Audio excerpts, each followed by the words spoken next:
Well, I think OID is unique in the Dayton market and the Dayton area in that we're the only orthopedic group in which all the members of the group have at least 1 year or more of fellowship, subspecialty training.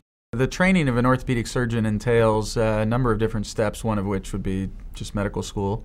After medical school, you're required to do a 5-year basic orthopedic residency in which you will rotate through all the subspecialties in orthopedics to become a general orthopedic surgeon.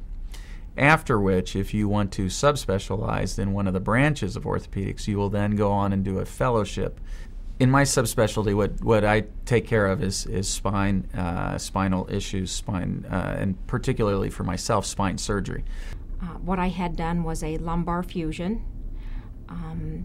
I had to wear a brace for 3 months, and when I completed the surgical process, there was a great deal of relief in the back pain that I had. I couldn't believe that I waited as long as I did to have this surgery done, because I had lived a long time in a lot of pain, and it was just something that helped me tremendously.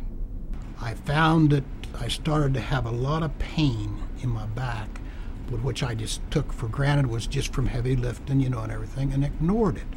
But as the years went on, after about 3-4 years, it started to get a lot worse, which I had to seek medical attention, which I got very good information on a particular doctor, Dr. Amongero. People who come to see me initially don't necessarily know whether or not they need spine surgery or even if spine surgery is an option. And I think it's our role here at Orthopedic Institute to give you that feedback as to whether or not surgery is an option or whether it's even needed in your particular case.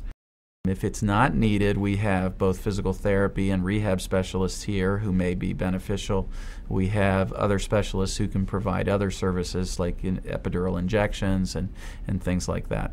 Which we took the x-ray, the MRI, and found out that physical therapy wouldn't do me any good at all. So he suggested surgery at my lower back, which I said, okay, that's great. Anything to get rid of the pain. Many patients with spine issues who require surgery, there are certainly some in severe pain.